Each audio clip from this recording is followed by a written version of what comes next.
Perfect.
Salute, and welcome back to the Black Ocean. Now swimming in the deep end with your host, the one and only Great Black Shark.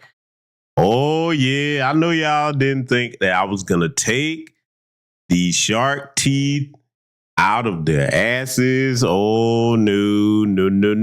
Oh no, the children of the chalk are gonna continue to get this work. I was supposed to do this Monday, but I had some business to take care of offline. But from now on, we're going to try to drop these on Mondays. Oh, they're going to get this work. Because if you're not looking at your screen here, yes, because see, this is how they are. Oh, they hate it too. Because they probably thought that they was going to get off light with just one. Oh, no, this is an entire ongoing series. I'm going to keep these going as long as I feel like it or as long as y'all want to continue to see them. Because tonight, ladies and gentlemen, we're going to be analyzing a particular child of chalk, one of their serial killers, Charles Whitman, the Texas Tower sniper. Oh, we're going to get all into his business since they want to tell black people how much crime we commit and how savage and violent we are.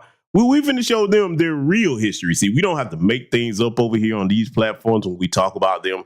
So we're going to be examining this particular child of chalk here tonight. So we have to talk about another child of the chalk. Yes, a COC, okay, we'll call them that. A COTC, you know what I'm saying, whichever you prefer.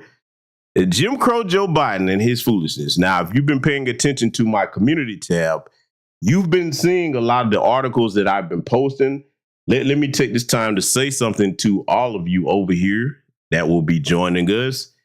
Family, brothers and sisters, whether you FBA or non-FBA, let me say something to you. Because I'm not telling you anything that I'm not practicing and that I'm not doing. Brothers and sisters, especially sisters who do not have a husband or boyfriend that you live with, listen up, okay? I know a lot of you were aware of the attacks that happened on Facebook and Instagram. And they had a lot of women running around, oh my God, Instagram, Facebook down. But see, let me say something to you ladies. I'm not picking on you because, again, I'm referring you back to the start of the pandemic and the 2021 Texas winter freeze. I want you to be prepared in advance. Let me tell you something. You're the type of woman or brothers, because brothers, you should know this. But I'm saying specifically to the sisters because I don't hear too many people telling the sisters this. You are in times now, ladies, where you can't run around here like you in the 13th grade. You can't run around here and the only concerns be entertainment, how pretty you look and things like that. You need to be stocking up on all your essential supplies, okay?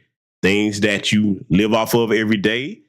put some money to the side, make some sacrifices, get your stuff stocked up now.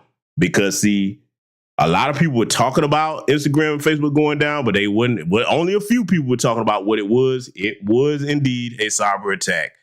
I'm going to do you all a solid here, something that I don't normally do because this is a very important thing and I want all of you to have access to this.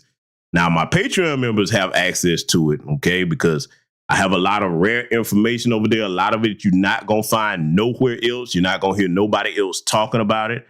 But I want y'all to get ready to save this file that I'm going to put in the chat here. Are you ready? Okay. I want you to study this, especially if you're a woman. All right. Because see, you finna be in for some times now where, you know, all that other superficial stuff is going to have to be put by the wayside if you're going to survive a lot of things that are going to be coming here before the year is out. I'm going to put in the chat room a personal file of mine. It's a cyber incident file, okay? I just put it in the chat. All of you, under the sound of my voice, whether you FBA or non-FBA, you better take a look at that because it's a file that shows where a lot of IT professionals, a lot of ex-military, a lot of people tried to warn them about the things that were going to occur. It goes all the way back to 2006. Been trying to tell them things they need to work on. And with this idiot Jim Crow Joe in charge with the open floodgate policy, where they're trying to boost up them little numbers, they're willing to burn the country into the ground, even if it means letting enemies of this country over here, who they classify as white, and while they steady focusing on black people, y'all better take a look at that file that I just put in the chat. Do not lose that. You hear me? Do not lose that. All right. I'm going to be having a broadcast coming up on Patreon soon, trying to outline some things that you need to get in order, okay? Because I wouldn't tell you to do nothing that I don't do. Overstand something. When that pandemic started, let me tell you how your brother thinks, okay? And a lot of you probably already know this, but for those of you that don't, this is what I want all my men to do. And ladies, if you're by yourself, you need to start thinking this way too, okay? Even if you're the only one out of the group of your female friends that does, because you might be the one that saved the rest of their lives. This is serious business we're dealing with here at the beginning of this broadcast. And it's going to be serious business in the rest of the broadcast. But listen to me, okay? That pandemic started when I first caught abreast of it, because I pay attention to geopolitical things. This is why you need to know about more than what's just going on here in America. When I saw that it was on the shores of China, I said, oh no. I said, that's going to be over here pretty soon because there are planes that are going back and forth and it's probably already here. See, when you hear about something like a pandemic or whatever, you need to be thinking in terms of, okay, we hadn't seen it yet, but it's probably already here if there's mass transit between any area where they're talking about some type of infection. Now, what I'm talking about particularly, I don't have any specific information on a pandemic, but I do know about these cyber attacks. You understand me? Trust me, I'm going to put together some information on a lot of things on my Patreon and drop that over there. I'm going to try to drop some of it on YouTube, but you know how they censor things over here, you know what I'm saying? Even if you're trying to warn people about something. So we're going to have that information coming, but that file will help you out a lot so that you will understand the seriousness of this and you will understand how stupid and incompetent a lot of these goofy white supremacists that run this nation are on both political parties, okay? While they're running around paying attention to everything except for the right thing, the enemies that they've made around the world of this nation, they are not playing any games. Let me be honest with you. If I was an enemy nation and I saw that my biggest adversary had an incompetent president in charge that's opening his borders up, I would take advantage of it too, okay? I would take advantage of it too. And ladies and gentlemen, I implore you, if you haven't, you better check my community tab for a lot of things that I've been posting because I haven't seen too many people talking about it. Okay. But you know, if I tell you something, I'm not playing no games. And let me say something else before we get started here, because we got a bit of housekeeping to take care of. I don't tell nobody else how to run their platform, but one of the things you will never see me doing, if we have black people gathered together discussing serious business, I'm extremely hostile about anybody, black, white, or otherwise, that comes amongst us while we're discussing serious things that start playing and trolling. You want to piss me the fuck off? Do that on any one of my platforms. Watch how fast I get you the fuck up out of here. Because see, ladies and gentlemen, we are in times now where critical thinking and focus are going to be key to your survival. I'm not trying to scare nobody. I'm not trying to tell you to do anything you don't want to do. What I'm talking to, who I'm talking to rather, are the people that got common sense that say, hey, wait a minute. If somebody gives me a heads up about something, let me take that to heart, examine it, and see what I need to do that's best for my situation. So that's the reason I'm giving you the information that I gave you here at the start of the broadcast here tonight. You can take it or leave it, okay? Everybody else is focused on love and hip hop bullshit. I know y'all seen a lot of stuff that's going around. I'm not going to mention it. Everybody's seen what it is. You better say, listen, if that ain't got nothing to do with you, you better focus on you and your situation, because the people involved in that, they got their mind on everything but the right thing. I'm telling you. Now, some people may say, well, we can chew gum and walk. Okay, you do that. I'm going to tell you, like my grandfather told me, there's some things in life that needs your full attention. And for me, when it comes to securing my family, my community, and my own personal well-being, I'm going to put 100% of my focus on that. That's it. I'll leave it at that until I go into that broadcast, okay? So let me scroll up and greet my esteemed guests that I see join us here tonight. I know y'all probably missed me. Some of y'all probably did. Some of the haters like, oh, golly, hope he don't never come back on. Damn, GBS, always preaching and talking about something. Well, I'm back. Specifically, you children of the chalk, I'm back. Damn it, I ain't went nowhere. Oh, no, I'm not going to take my steel toe boot off your necks. So let me greet y'all that I see over here. I see Patricia Slade in the building. V Mosby with the fabulous legs. D Foster, what's going on? Sister Studs Ed. Diesel Mike on the highways and byways. Two Stay Woke in the building. The good Sister Netta J. Okay, let's see. I see CRU Reality, the computer maker and beat maker. Get in touch with him if you need either custom made. Patricia Jenkins, the wonderful, brilliant librarian in the house. I see Kevin Jose Jr. I hope I'm pronouncing that right, brother. My good brother Project Leroy in the building. Derek Parker is in here. I see D Shep joining us. I see Dad Miller TV. Nightfall Droppers in the building. The Lieutenant Town-Chan in the building. I see you. Let's see. Charlie X is over here. The young brother Josh Norris is joining us. C. Phillips. I see Mongo Slade. Let's see. Kevin Blackwell is here. Yuki the Snowman 3114. I haven't forgot about you, brother. In fact, I want to link you and brother CRU Reality. I have an interesting idea that both of you might be interested in. I'll definitely try to hit you after the show, brother. I see Creative World Films in here. Goddess Navi and the Fabulous Fro. I see you. Teresa Jones. I see James in here. Claudette. What's going on? Salute and welcome to everyone that will be joining us in attendance here tonight. All right, ladies and gentlemen, one more bit of housekeeping. Back to business. Before we get into that, let me know if you can hear me loud and clear. Am I coming through crystal clear? Because we're going to make some children of the chalk real mad tonight. Hey, they're not going to like what I got to show you, ladies and gentlemen. Because, you know, everything white is right. So I want to make sure that you can hear me loud and clear. That's right. I mean, listen, I'm talking like 032 Tony now. You know, my back of my neck is crimson red, but I just need to know if everybody can hear me loud and clear in here. Give me a thumbs up or something. Let me know if you can hear me. Because now, if you don't let me know that you can hear me, I'm going to tell you what I'm going to do. I'm going to torture you to death. I'm going to get me a banjo, and I'm going to play it till your doggone eardrums bleed. That's what I'm going to do now. So I better get to seeing some black thumbs up, some black fish or something. You better let me know now. All right. Okay, now. I was about to reach for that damn banjo. I'll play it until your eardrums bleed. I damn sure will. Yeah, okay. Good deal. I'm glad everybody came. All right, man. I'm going to put the 3-2 Tony voice up. I'm going to leave it alone, man. We got some serious subject matter to deal with here tonight, ladies and gentlemen. But I want to take care of this extra bit of housekeeping, though, because speaking of children of the chalk, and I'm going to put his little punk biracial ass over there. Yes, I said biracial. Yes, I know in America they're classified as black here on paper, but genetically, these types of tragic mulattoes are half and half. No disrespect to our biracial, classified as black brothers and sisters over here. I love all of y'all until you start practicing anti-black racism and white supremacy. Got some stuff I got to deal with here. I want to show you this. And I'm showing you because it's the responsible thing to do. Okay?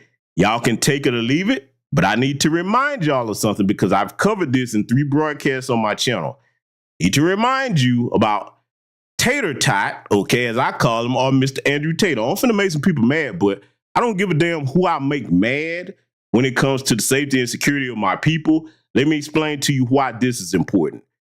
When you have these internet figures like him that run around saying the stuff that he's saying, okay, you look, some of the stuff in general you can agree with, but when you start talking about racism and white supremacy and a lot of other goofy shit that he's done, I've covered it in 3 broadcasts on my channel. You can check my past broadcasts on that. I advise you to if you didn't catch them, okay? But this right here that I'm about to show you, I'm going to play it with no commentary, and I'm going to let you hear it for yourself so you can make up your own mind and tell me if all GBS you reaching, it ain't no big deal. Andrew Tate, the Matrix is after me. And let me deal with that Matrix is after me bullshit. I'm finna make a lot of his fanboys mad. You know we turn the sacred cows into hamburgers over here. Let me tell you something. Listen closely. If the Matrix was after you, if they wanted to get rid of you, no matter how much money you have, they would X your ass out. See, saying the Matrix is after me every time you do something stupid and there's a consequence for it, you got to be the biggest dummy in the world if you following that. I'm going to prove my point. See, I'm finna piss you off with logic. That's what I love to do. The Matrix took Epstein out. You hear me? That's what the Matrix does if you know something that's a threat to them and that they don't want you to put out. They Epstein your ass. You can go to prison and be thinking you secure, and then all of a sudden, a blind order will come down. Okay, the captain of security will be paid off, the warden will be paid off, and the cameras will magically disappear in your cell. And the next thing you know, hey, they'll say you hung yourself with a flimsy bed sheet on your knees leaning forward. Now, I don't know how many of you are in good cognitive mental function, but I know damn well that a bed sheet can't snap your neck in 3 places like Epstein did, okay? And good riddance to him. I'm not mourning him. I'm making the comparison to show you why it's stupid for people to always be talking about the Matrix is after Andrew Tate. Oh, the Matrix is trying to get him. Okay, so that's what the Matrix does. When you piss off people like Prince Andrew and people like that, if they really want to kill you, your money's not going to protect you if it's a Matrix after you. But I'm going to leave that alone.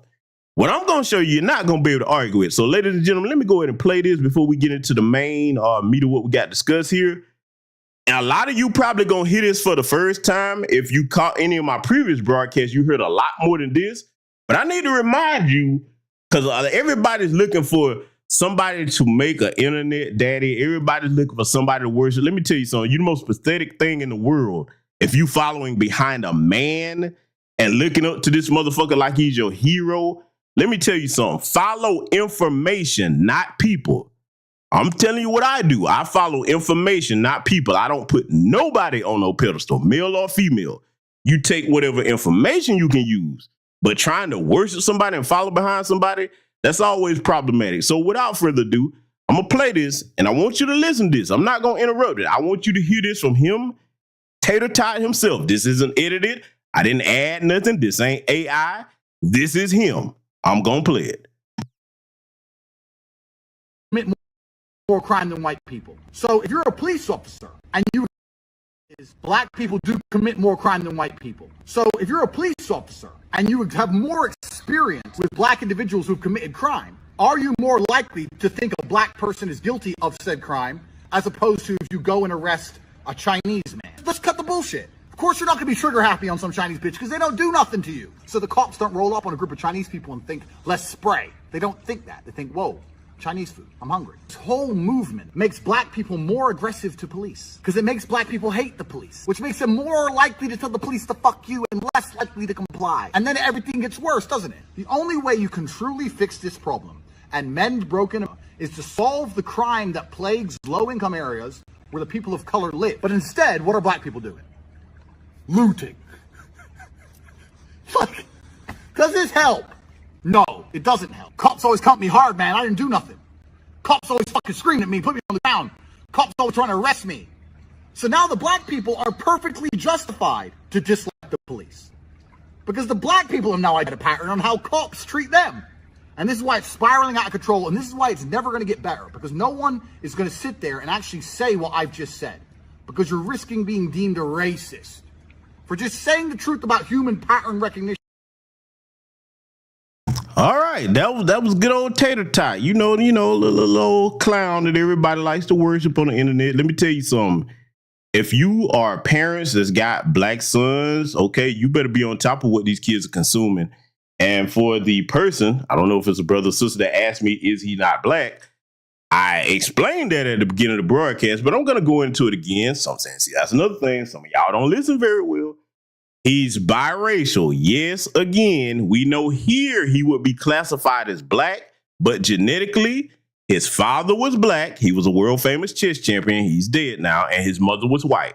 Let me go into detail about something that y'all have to understand. And this in no way applies to every biracial black person over here or anywhere. But usually when biracial children are raised by that white parent, that's how they come out sounded. So for a lot of you that's Tater Tot fans, let me tell you why I don't fuck with him again.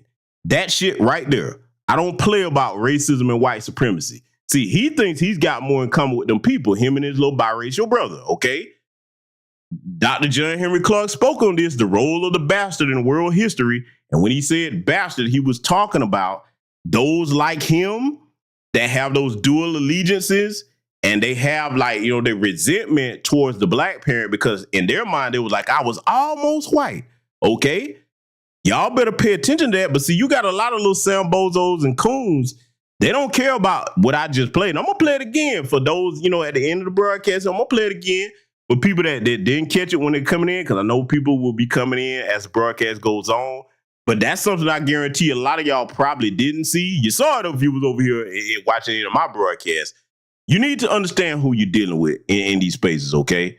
And see, I'm going to say it again, whether it's men or women. Don't be putting nobody on no damn pedestal. You better follow information and use whatever's useful. And keep in mind that people in general, any and everybody is capable of flaws, is capable of making bad decisions or mistakes, because there's a difference between the two. I've explained that many times, okay? You come out better following information than trying to worship people, okay? You should save your worship for the Most High if you believe in a higher power. And I do as well. No offense to the atheists, okay? Whatever you do, that's your business. I'm just stating a general fact, okay? You can take it or leave it. So with that said, ladies and gentlemen, we're going to go ahead and get into tonight's subject matter about this ridiculous, evil, demonic serial killer, Charles Whitman. Oh, ladies and gentlemen, let me tell you something. I've said it many times.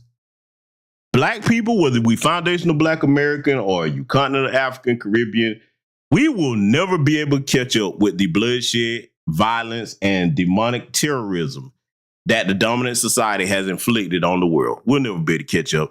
So when they start trying to quote them fake crime statistics and all of that, all you have to do is just know what I'm going to show you. Because see, this Children of the Chalk series, oh, trust me, we're going to cover the board about everything in their society. See, this wouldn't have happened. And I have to thank you, white supremacists, because they got mad. For those that wonder how the Children of the Chalk series got started, they got angry because I posted a YouTube short with Jesse the Body Ventura explaining the truth about Black music. All you have to do is know your history, not what the fantasies that your little anti-Black racist parents told you. That's the reason why they're dumb as a box of rocks walking around, because they don't understand that the anti-Black racism that your parents trained you with, they fed you a bunch of lies, and you cannot move through the world as a truly intelligent or efficient, powerful person if all you know is a bunch of lies. You better start learning the truth, even if it challenges tradition that you've been taught. But see, what I said is too much like right.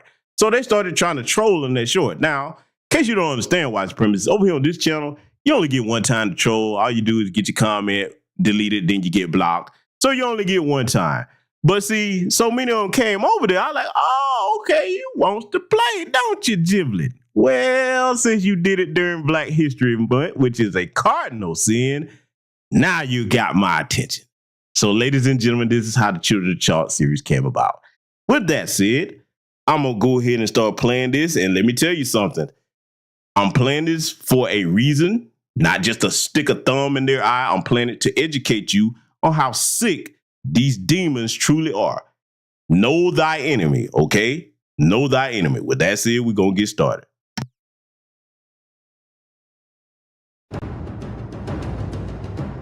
He seemed to be the all-American boy, but dark thoughts clouded the mind of Charles J. Whitman. An urge to kill that he couldn't stop. On August the 1st, 1966, he barricaded himself at the top of the clock tower at the University of Texas and began shooting. There's no report as to who this man may be, or what he's doing up there, or what prompted this apparent madness. He had the whole program set up for himself. He was in a killing field, and he was the killer. In 96 minutes, Charlie Whitman gunned down 45 strangers, killing 14. It was a murder spree that changed America forever. But everybody wants to wonder why. Well, he's just deranged.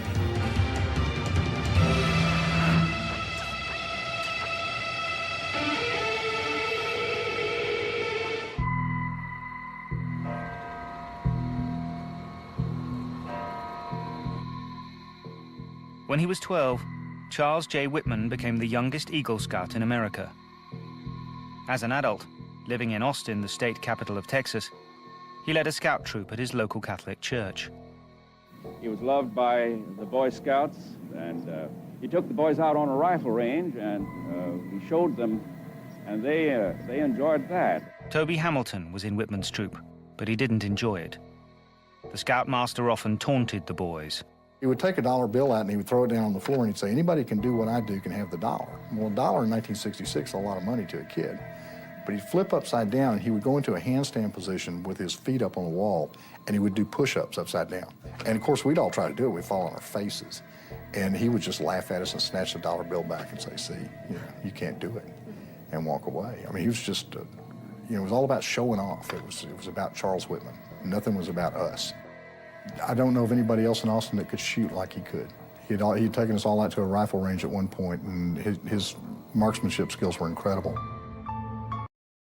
Now, let me point out something as we examine this here tonight, ladies and gentlemen, because, see, I like to teach my audience certain things that most people won't talk about.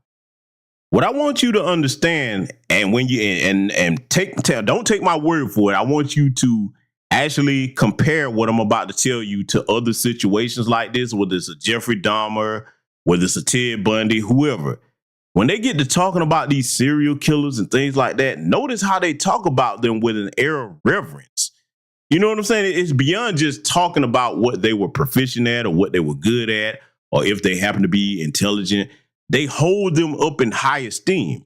Now, the reason why this is important is I want you to compare that and contrast it with the way they revere a lot of their white supremacist figures, like Nathan Bedford Forrest, okay, one of the founders of the Ku Klux Klan, all right?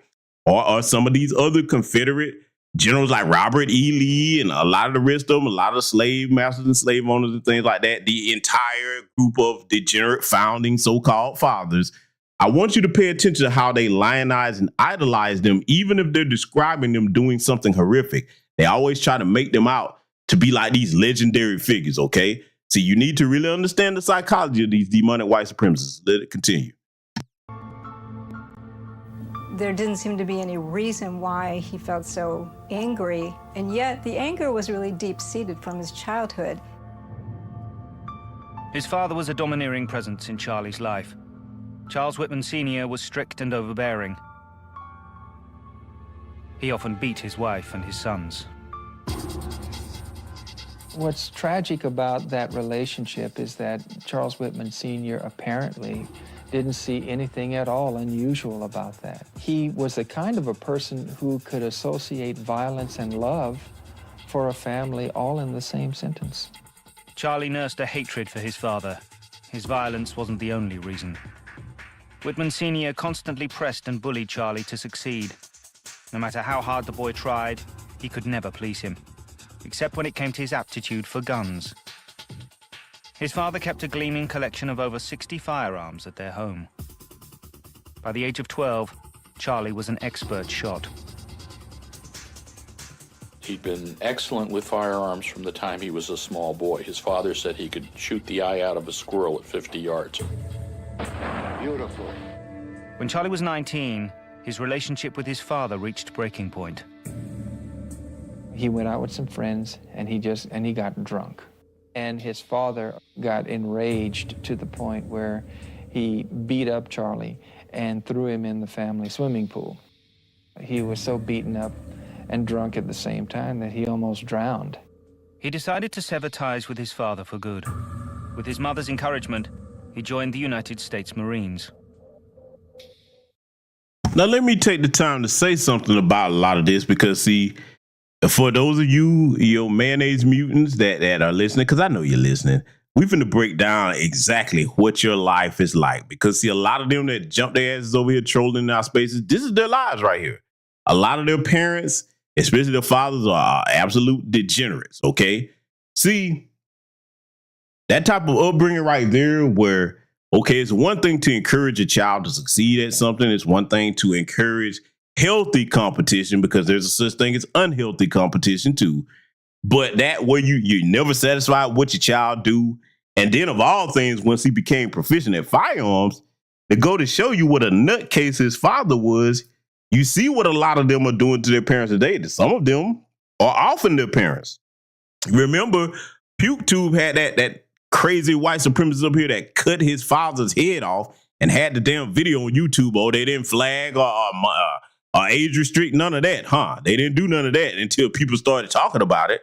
Yeah, YouTube, I hope you're listening. Don't be surprised they start messing with this broadcast here tonight. I don't mind calling them out, okay? But see, a lot of that degenerate behavior, all you have to do is look at the FBI crime statistics and talk about the stuff that they don't talk about. When you see who leads in some of the most degenerate crimes, it's them folks. Worldwide, historically, it's them folks, okay? So what you're going to be examining here tonight while we're going through this, you're going to see what makes up the mindset of an Elliot Rodger, okay? You're going to see what makes up the mindset of a Peyton Gendron. You're going to see what makes up the mindset of a Dylan Roof, okay? You're going to see how they turn into what they turn into. And see, I'm glad that they're mentioning his military career, because I'm going to have some words about that as this goes on here. Let's let it continue. When he joined the Marine Corps, he was an outstanding Marine on his first tour. He was well-liked. People said if you had been somebody, you'd want to go up with Charles Whitman. He was courteous. His IQ was 138. Seeing promise in Whitman, the Marines awarded him a scholarship in 1961 to study mechanical engineering at the University of Texas in Austin. There, he met a woman who would change his life, Kathy Leisner. She was outgoing, fun, cute. She was the kind of girl that everybody wanted to be friends with when we were in college. After a 6-month courtship, they married. But their home life was short-lived. I have directed that the following initial steps be taken immediately. On October the 15th, 1962, the Cuban Missile Crisis began. The confrontation between the Soviet Union and the US brought Whitman back to active duty. When he managed to return to university, he was no longer a good student, and the Marines withdrew his scholarship. They took Whitman out of the University of Texas and returned him once again to active duty. When Charlie returned to Camp Lejeune, North Carolina, he was not a good Marine anymore. He got into fights. He engaged in gambling. He got caught in the possession of an illegal weapon. In December 1964, Whitman was discharged from the Marines. He returned to Austin, determined to redeem himself. Now, let me pause it right here and salute to the good brother Daryl Bledsoe for the cash out. Thank you very much for that, my brother. Let me point something out. And I waited till it got to this part deliberately. Oftentimes, when these white supremacists go into any branch of the military and they fail, oh, man, that's the beginning of the end right there. Because, see, notice they just said they discharged him. They didn't explain whether it was a dishonorable discharge or not, okay? Because, see, they ain't going to tell you everything, all right? So now, when you have a washed out, failed, military recruit or what have you, whichever way what you want to label it, don't you know that a lot of times the first thing that they'll do, the next thing that they're going to go and join is what? Say it with me. A police department. You wonder why some of these race soldiers are so demonic? A lot of times they often have military backgrounds. A lot of times those military backgrounds are dishonorable discharges.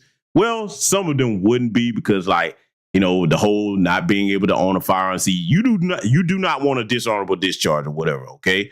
But if they were drummed out of the military for any particular type of reason that allows them to still carry a firearm, a lot of them will go and join the race soldier departments. The dishonorable discharge, that's when it's all bad because you lose the right. A lot of you may not know this, but if you get a dishonorable discharge from the military, you lose the right to bear arms in this country. Okay, so your Second Amendment right is over. All right. A lot changes with that. You damn sure not going to get your full benefits. It's a lot that changes with that. So now they go and join the race soldier departments. And a lot of times that's what we got running around out here harassing black folks. But see, you know who they're not harassing? They're not harassing them damn illegal aliens that was jumping on police up there in New York. In fact, they've been handed instructions from the Biden administration. We're going to put the blame where it belongs because that's who's in power, to handle them with kid gloves. And Alvin Bragg, you bootlicking bastard, you let them go after they beat up a police officer? What happened to all that back to blue talk? You notice you don't hear no white supremacists calling for them to be dealt with like that?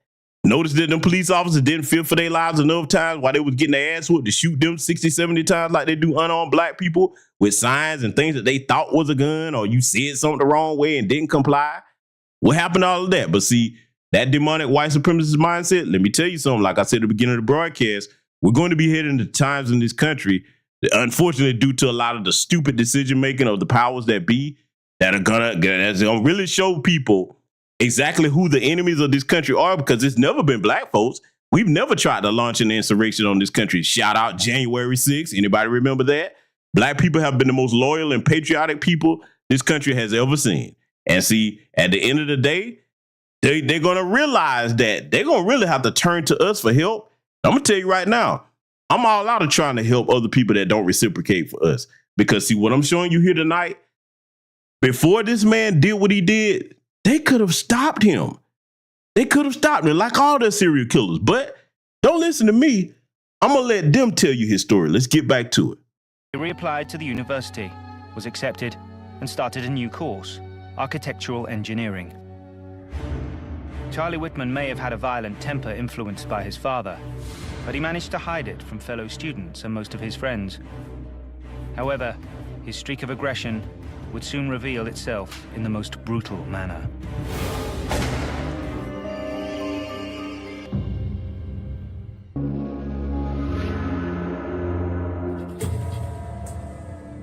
Charles Whitman returned to the University of Texas to resume his engineering studies after being discharged from the Marines. In the city of Austin, he settled down with his wife, Kathy, who was also an undergraduate. On the surface, everything seemed normal, but below a calm exterior, an aggressive personality seethed. He does seem to have been the type of person who did not have much resilience, who was a rigid temperament, probably because his father was as well. And so he would have stored up that anger and the grievances he had so that it really didn't matter if he had friends and had family and whatnot. He still was an angry young man.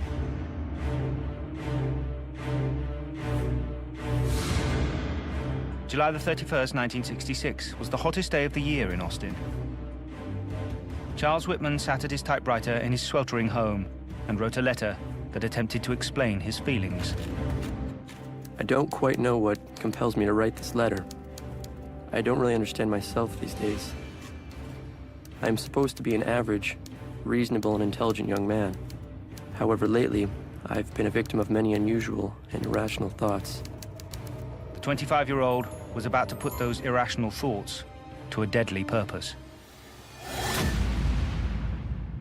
July 31st, 1966, we have a man who has decided to kill a lot of people. And that day was focused on preparing and making decisions and getting what he needed to get to accomplish that goal. That day, he picked up his wife from her part-time summer job and took her to the cinema. He dropped Kathy for her evening shift and went shopping, buying ammunition, weapons, cans of food, and bottles of water. He planned meticulously, and he made a number of decisions that led to the largest mass murder in the history of America up until that time. In the early evening, Whitman started typing. I've been to a psychiatrist. I've been having violent impulses. I've had tremendous headaches. As he typed, two friends dropped by. When we walked in, there was a typewriter, and there was something in it, but of course we didn't stop to look at it or read it. And he was acting very normal. The couple soon left. Despite exams being imminent, Charlie seemed strangely calm and low-key. Usually before exams, Charlie was very into studying and didn't have time to do anything. And he was remarkably relaxed. When he was alone again, Whitman continued to type. He outlined exactly what he planned to do. It was after much thought that I decided to kill my wife, Kathy, tonight. I cannot rationally pinpoint any specific reason for doing this. I intend to kill her as painlessly as possible. Now, let me pause it right here because, see, this is the part of the broadcast, since I'm in the business of telling the truth and not sparing feelings over here. Let me talk to you wenches of Craftington. Oh, yes, yes, oh, yes. You bad wenches, you wenches of Craftington. Let me tell you something. And Bucks of Beddington, this applies to you too, okay? Because we all saw what happened to Christian Obumseli. So don't start thinking that I don't give it to both ends over here. If you're familiar with my channel, you know I get on both of them. This is why I tell my people to stay out the mail because of this history. Let me explain something to you about them. See, a lot of y'all probably never thought about this. Why a lot of times when they go get ready to start killing people, after they'll kill people, then they'll kill their wives, their children, then kill themselves. What they start doing is they start looking at the world, and this is sick and demonic, but you're going to see that this is how they think because you heard what he just said up to this point that I paused it. The way they see the world, they look at it, okay, if something hands them a hardship or it's unfair, because these are very weak people, okay? Think about it. This is the reason why they had to enslave people everywhere they went, because they don't understand how to deal with hardship or do any work on their own. So anytime they're challenged with something that seems unfair or they got to struggle with it, they think, okay, in order to spare my children and my wife from this, I need to kill them instead of just killing myself and leaving them behind to suffer what I think is unfair for a white person. That's the long and the short of it right there. You doubt it? Let's let it continue. You'll see, and you'll make up your own mind about whether you think I'm right about that assessment. After Kathy came home and fell asleep, Whitman went to the home of his mother, Margaret. She had recently moved to Austin to escape her brutal husband. Whitman attacked her as soon as he entered her flat. Then he picked up the body, very gently and carefully placed her on her bed, where he put the covers over her body to make it look as if she was asleep. He left a note near his mother's body addressed, "To whom it may concern." I have just taken my mother's life.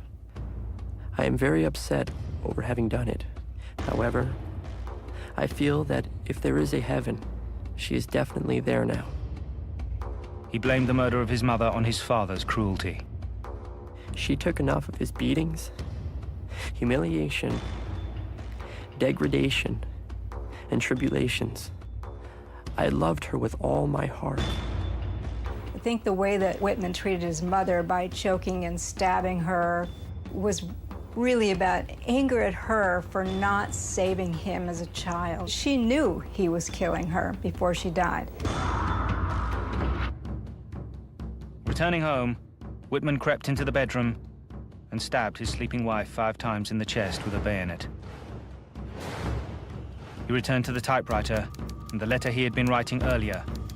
In blue ink, he scrawled 3 a.m., both dead.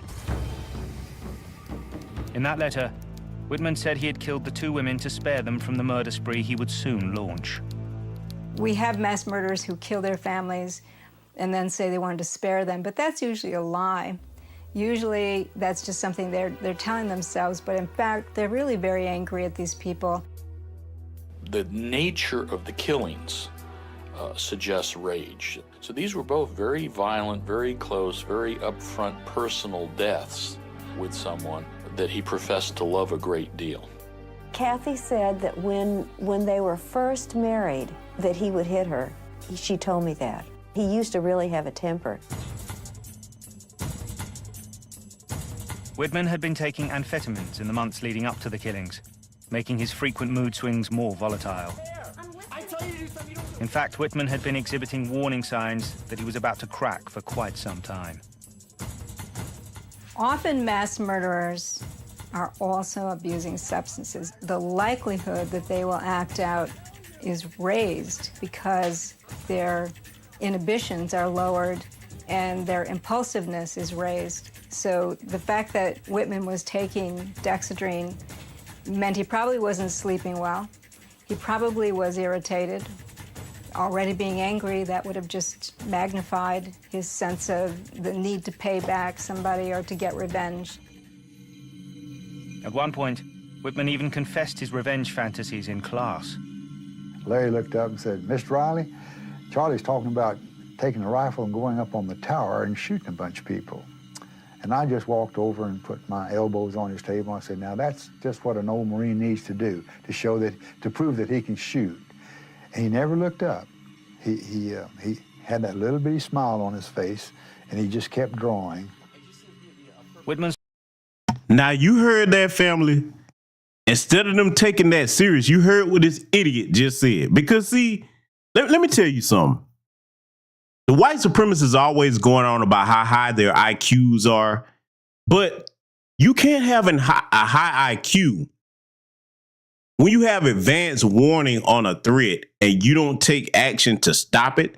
See, they think that little degenerate shit is cute. And see, let me thread a needle for you here tonight. And I want you all to be observant of this going forward in these different online spaces.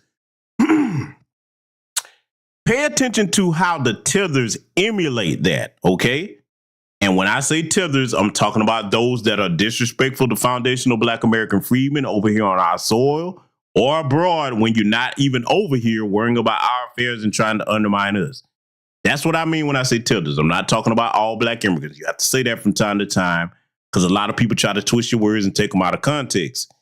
You study how the tether class often adopts not only what they think is so-called satire, okay, white supremacist, anti-Black racism, but you study how they use their terminology mixed with some of their own derogatory terms for us. You study how they try to idolize a lot of these people. They can tell you more about people in Western white society than they can about their own history. See, this is another way that you identify these tethers and see why they worship and idolize white society and why they breaking their necks to get up over here, and so they can get up under them, rather. Okay. See, don't you believe that about, oh, they just coming for opportunity? Nah, the opportunity is not for just a better life. It's to get up under the first white ass they can find. And see, a lot of times, the sad part about these goofy tethers, if they really understood their history and the way the Western powers work, they wouldn't come over here and be at odds against us. They would come over here and be at odds against the white supremacists that are actually ruining their nations to the point that they have to flee from them. But that's too much like right. I want y'all to pay attention to the further explanation they're about to give about this man's psyche, because see, you're going to see for yourself, there was times where they could have put a stop to this before he went and did what they did if they would have took this threat seriously. Let's get back to it. Saw a campus doctor about his anxieties and severe headaches. Once again, he spoke about the clock tower. One of the things that Charlie indicated in the session was that he would like to go up to the top of the University of Texas with a deer rifle and kill people. The doctor asked Whitman to return in a week, but he never did. I have thought very much about the concept of death. When it overtakes me someday, I must remember to observe it closely. At sunrise on August the 1st, 1966, Whitman packed enough food to last for 2 weeks. He also assembled earplugs, matches, rope, a transistor radio, binoculars, and gallons of water. There was a machete and 3 large hunting knives. He sawed off the stock and barrel of a brand new 12-gauge shotgun and packed it along with 3 rifles, 3 pistols, and 700 rounds of ammunition. He loaded everything into his car and then put on a repairman's overalls. At about 11 a.m., he drove to the University of Texas campus. As a student, he was waved through security. Meanwhile, city police officers... Now, let me point out something to you about just how excessive all this ammunition that he had was. 700 rounds. And a lot of my ex-military, you already know what I'm about to say. The average soldier, okay, in any branch of the military, you go by, okay, the 730 rule as far as ammunition, okay? You have 7 30-round magazines, all right, full. And if you multiply that, that's 210 rounds of ammunition per soldier, okay? This guy had 700 rounds, okay? Notice that his psychiatrist heard what he said and didn't inform law enforcement so they could possibly have saved some of the lives that he took, because white supremacists, this is your Achilles heel.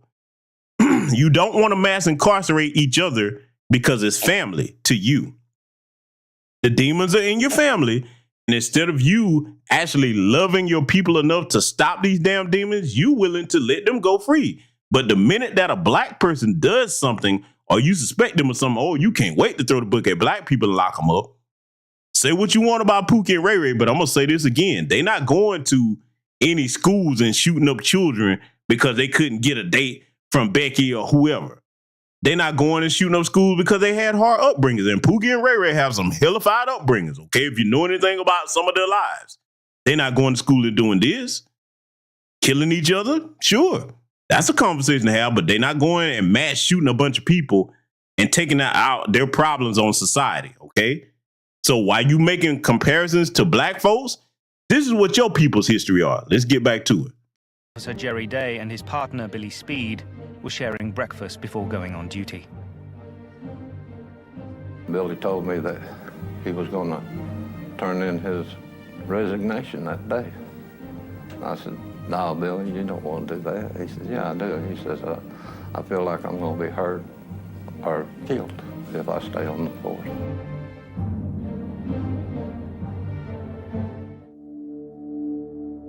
When Charles Whitman arrived on campus, he headed to the university's clock tower, a local landmark built in the 1930s. It dominated the Austin skyline, attracting 20,000 visitors a year. Whitman parked nearby and took his equipment to the tower's lift, which carried him to the 27th floor. Below on the campus, students and staff walked around as normal. I remember very clearly the weather that day. It was extraordinarily hot. It felt like it was about 100 degrees. In the tower's reception area, the powerfully built former Marine was confronted by Edna Townsley. She was a divorced mother of 2 who was filling in as a receptionist on her day off.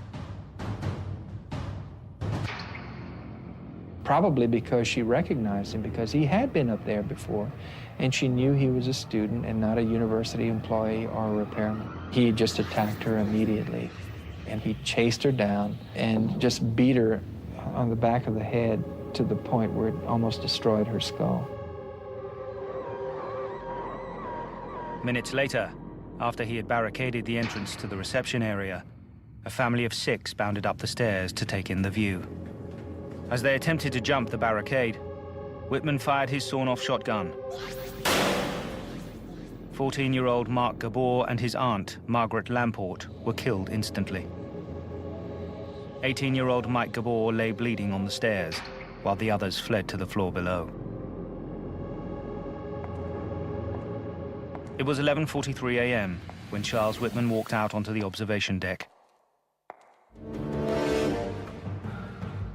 He took his footlocker and placed it on the western side of the deck, and then went back and took the dolly and wedged it against the only door that you could use to get out onto the deck. And so he took guns and he spread them out, guns and supplies and a bunch of different things, and he spread them out in all directions so that he could run from one place to the next and shoot.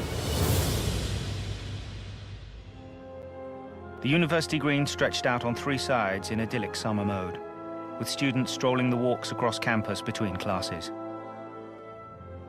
August 1st, 1966 was a typical, hot, steamy August day in Austin, Texas. Now, let me take the time to point out something that I really don't appreciate them not saying.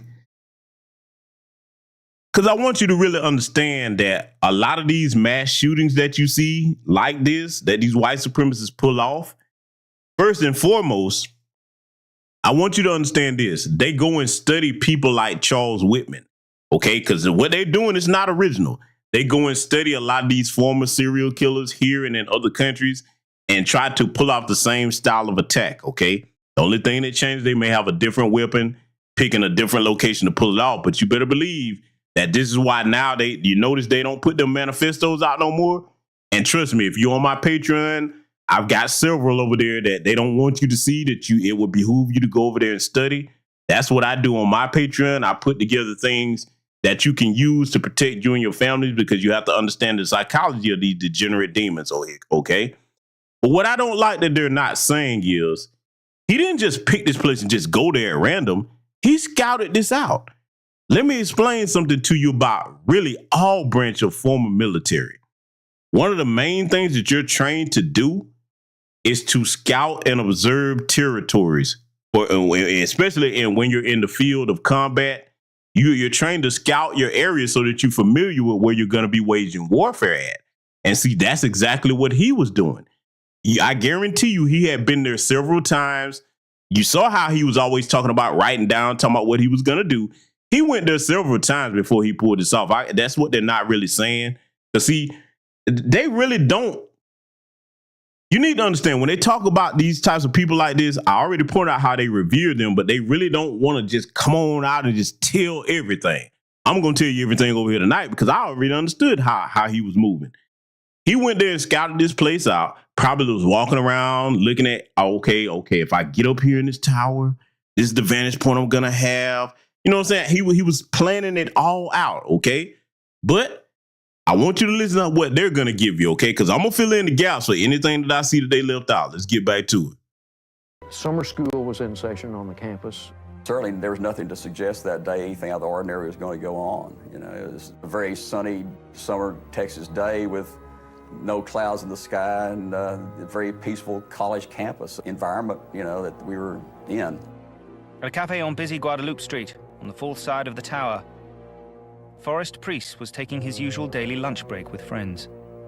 Well, our lunchtime conversation ran over by about 5 minutes, which I think was instrumental in saving my life. Any other day that semester, I'd have been in the middle of the main mall. Charles Whitman had chosen his sniper's nest with care. The clock tower's walls were more than 30 centimeters thick, making his position almost impregnable from below. Behind the imposing parapet, he had a bird's eye view in every direction. It was a spot he had thought of often. 5 years before he did it, he looked at the tower and then looked at a friend and said, that would be a great place to go up with a deer rifle and shoot people. His friends hadn't taken that kind of talk seriously. Now what had been considered a joke was becoming a cruel reality. what do we always teach you about white supremacy over here in these spaces? White supremacy often started out as a joke. The Ku Klux Klan started out as a joke. Jim Crow started out as a joke. When you see these goofy white supremacists running around here online in these spaces, talking about N-word this, N-word that, and all this stuff that they got going on when they mocking the death of George Floyd, it's all jokes, okay? See, this is what a lot of the tether class don't understand. When them people are joking with you, they are deadly serious. They're not playing. They're not playing with you in America, and they're not playing with you when they come to your homelands, okay? So I'm threading the needles all the way around on this because, see, you know, a lot of them, they like to come over here and they look at us like, oh, we just don't have it figured out. I'm going to get over here and be the biggest book dancing Sambo or Sambit that I can be, and I'm going to get to the top by kissing white ass. But, see, you don't understand the demon that you're dealing with. The first rule of dealing with the devil is you don't, okay? And this is a devil that you're looking at right here because, see, everything that I said, and see, let me explain something to you. The only way that this could have been worse, because keep in mind, this was in the 60s now. The only way that this could have been worse, we've seen it today. You know what? I almost went into detail about something I don't think I should on YouTube. I'll say this. Positioning counts for everything. And there's ways that could have been a lot worse with certain types of equipment. I'm going to reserve my language and not say that. A lot of you have common sense. You can read between the lines. I'll tell you this. Just study some of the things that have happened in modern times. Okay. And you'll see how it could have been a lot worse. But see, I'm showing you this tonight so that you understand the type of mindset that's in a lot of these race soldier departments, okay, that's supposed to be police departments. And I want you to understand the mindset of a lot of these degenerates that come in our spaces, and which is the reason why I don't engage them to play with them or kiki and kaka with them. No, I view them as the threats that they are, okay, because they're not playing with none of us, okay. And see, ladies, let me say something else to the sisters, okay? Because a lot of y'all, this might go in one ear and straight out the other. This is why I always encourage women, number one, practice your Second Amendment rights. You need to have registered firearm, which you've trained to use, okay, on your person, okay, in your vehicle, in your house. And number two, this is why I always tell our sisters, if you by yourself, do not. Most people not going to tell it to you this way because they're afraid to make you mad. I don't give a damn about making you mad. I care about keeping you safe. Do not be running your mouth and engaging with these cowardly white supremacists. Because, see, even though you're a woman and they're supposed to be males, I'm not going to call them men, they'll not only fire off on you physically, they will actually shoot and kill you because they don't see you as human, and they damn sure don't see little black children as human either, okay? Running your mouth is not a protection. One of the things that make my spine just cringe and chill when I see our sisters running their mouths up in the face of these white supremacists. No, disengage. Unless he's trying to press down on you, you got to defend yourself. You running your mouth is not power, okay?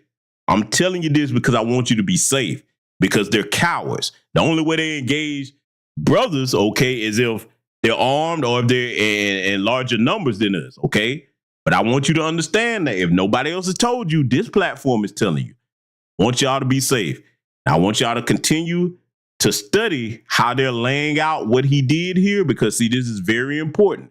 We're going to be breaking down a lot of stuff on this Children of the Chalk series. We'll get our jokes in here or there, but I'm breaking this down to show you exactly what we're dealing with here today. Let's let it continue.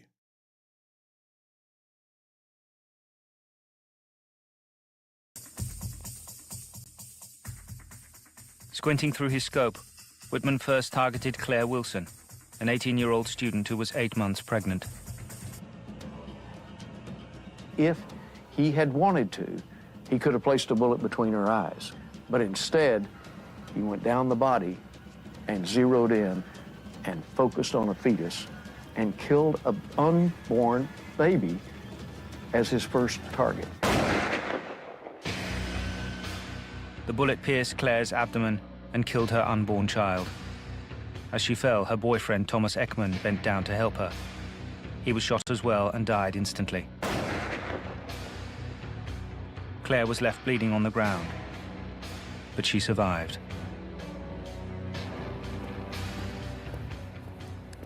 The first thing that I noticed was a loud report from the firing of a rifle. I began to hear people screaming. Someone standing fairly near me next to the Student Union building shouted at me that someone was on the tower firing. As he got closer, Cliff Drummond came upon a scene of pandemonium as victims dropped and people ran for cover from the sniper in the tower. The cashier said, you guys better not go out there, somebody's shooting a gun. He was popping out, selecting a target, focusing in on it, and firing and pulling back in a matter of a very small number of seconds. This was not the act of a person who didn't know what he was doing. It's the act of someone.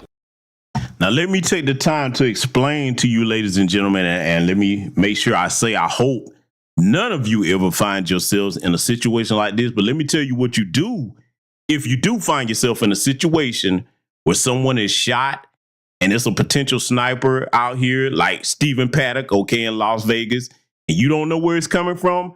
Listen to the sound of my voice very carefully. I want you to never forget these words in case you never hear them on any platform ever.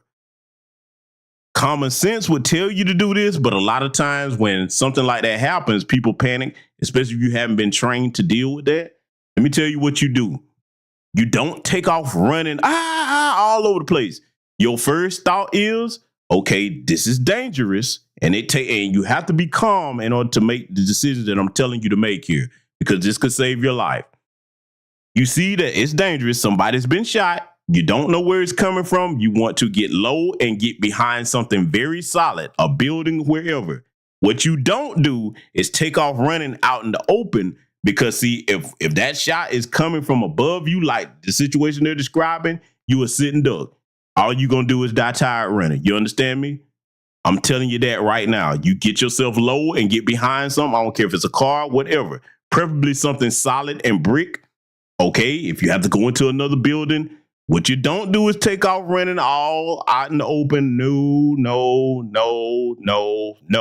That is not how you survive that. You understand me?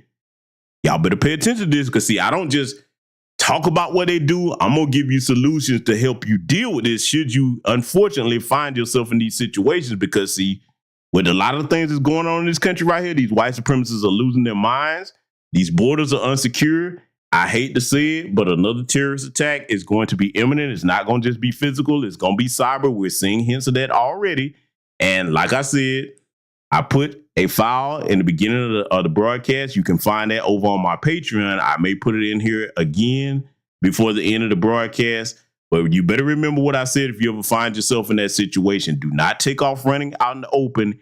You get low behind something, as preferably as solid as you can get. Okay? That's what you do in that situation. Let's let it continue. Who is preparing for, in his own mind, a war. Charles Whitman's assault on Austin came without warning. Nothing like it had ever happened previously. There had been many mass murders in America, but their drama had been played out in private. Never before had a gunman taken aim on complete strangers in a public place and methodically gunned them down. The thing that stopped everyone and made them probably more of a target than they would have been normally, they couldn't believe what was happening. They froze and they looked up at that tower. What's going on here? And then wham, they're hit. Robert Boyer, a professor of mathematics who was due to take a position at Liverpool University in the autumn, lay dead on the South Mall. You have a man here on top of computations. They're pretty bad. Need an ambulance here. Thomas Ashton, who was attending a course before starting volunteer work in Iran, lay mortally wounded. 4 minutes after Whitman opened fire, Austin police started to arrive. We've got a shooting. I don't know the details as yet, but we got all the units going out there. This subject on tower with a rifle. More than 100 city policemen, the Highway Patrol, and Texas Rangers began to converge on the campus. At first, it was not clear what tactics to use against the sniper. Charles Whitman had everybody pinned down, but eventually, the bravery of a few officers would end the carnage.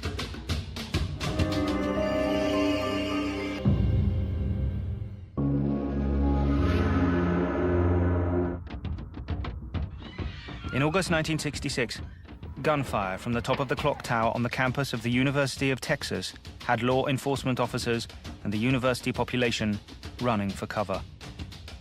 One of the first City of Austin policemen to arrive was Houston McCoy. I looked up there, and on the north end there was one shot. Then right in the middle there was a shot, and then on the south end there was a shot. Whitman had positioned weapons on every side of the tower, shooting from east, west, north, and south. He gave the impression that there was more than one sniper. I thought there was at least 3 of them right there, you know. It was a time of uncertainty. Now, let me take the time to point out something to those of you that are civilians that wouldn't know this, because you saw how they described how he had his weapons laid out to give the appearance that it was more than one person. For those of you that are not aware, snipers often work in 2-man teams in the military. Okay, there's a spotter and there's a shooter, and they rotate out, you know, depending on whatever situation they're dealing with. So that's what he did in order to throw them off and make them think it was more than one person up there. All right. So this is how the element of confusion came into play. But you see, again, I'm going to say it. He gave several signs that this man needed to be locked up in a mental institution. At the very least, they could have stopped him before it got to this point. But because he's white, you know, oh, he's just joking. You know, them good old jokes they always talking about.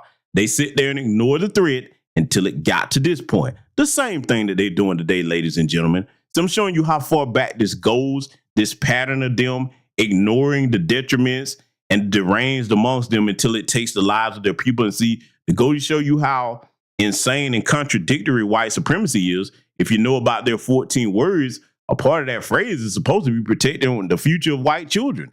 How you going to do that when you don't take actions to stop the deranged amongst you that are actually killing your so-called future with your numbers steady dwindling? But hey, what I know, I'm just a black man. I don't know nothing, right? Let's let it continue. In America. The thing that hit my mind is with all these political factions going on and everybody saying there's going to rebel against America and all this stuff, and just thought that this might be the time the revolution had started, you know. Radio reporter Neil Spelse was one of the first newsmen on the scene. You know, as you drive up to the campus, you hear sirens, you hear bullets, you see people running, you see people screaming, and so I started broadcasting right away. This is Neil Spelson, Red Rover, on the University of Texas campus. This is a warning to the citizens of Austin. Stay away from the university area. Traffic is now converging on this area, and there is a sniper on the university tower firing at will. Patrol officer Jerry Day responded to the emergency shortly after the shooting began. And the first thing I saw was 2 young ladies about 17, and they were shot down. One of them apparently was still alive, was in terrible shape. Her whole chest was blown out. He is definitely under the clock on the south side, and police are returning the fire at the sniper. There's no report as to who this man may be, or what he's doing up there, or what prompted this apparent madness. I just knew I had to do something. I mean, you see those bodies laying everywhere, and this got to be stopped. As the bloodshed continued, people risked their lives to try and rescue the wounded and dying. Brian, how many have you gone out to rescue? Today, 2. What did you have to do? Run hard and keep low. Did you have... Let me tell you something that's very cruel, and a lot of you, this is going to turn your stomach about what snipers are trained to do. I'll refrain from mentioning certain things about this government's military for obvious reasons. But I'm just going to talk to you about warfare historically and what snipers are known to do, which is why not only they're such a deadly threat for their positioning and their expertise in keeping hidden and maintaining a firing position from a fortified point, like you see here in the description of what we're reviewing here tonight. But let me tell you a cruel thing that some snipers often do, and it's still practiced today. Snipers will often, instead of just killing a target, they'll wound the target and leave it disabled so that they can draw other people in. And the minute that you go to help them, then they go ahead and pop you too. Okay? I'm just putting this out. I know it's sick. I know it's degenerate. But I'm just explaining to you one of the things that, was probably on his mind when he was doing this, so that you understand how these damn degenerates think. Okay. So I'm just putting that's a fact out there. You can look that up. That's ever since there's been a sniper position in any military. It's a dirty, wicked tactic, but it's often used. Okay. Especially by those in terrorist groups. But I'm not going to act like it's that they're the only people that do that. I'm not going to act like that. Okay. So I'm just putting that fact out there. Let's get back to it. Have any trouble getting them up, or did any shots come close to you while you were out there? No shots came close to me. Just the last one. He was dead. He was dead weight. He was a little hard to pick up, too limp. Not like someone who's knocked out. How many have you seen that are dead today? Just one. I hope not anymore. Cliff Drummond spotted one victim slumped against a parking meter. Not moving at all, and it was clear that there was some blood around his face and neck. He and another student made a dash into the line of fire to help him. We took off, and it was then that, without hearing any shots, I had a very definite understanding that the pavement was exploding around us. We picked this young man up, who had obviously been shot in either the throat or in the mouth, and a car came racing down the drag, saw that we were there, and it screeched to a stop. They opened the back, we picked the young car, and they roared off south down the drag.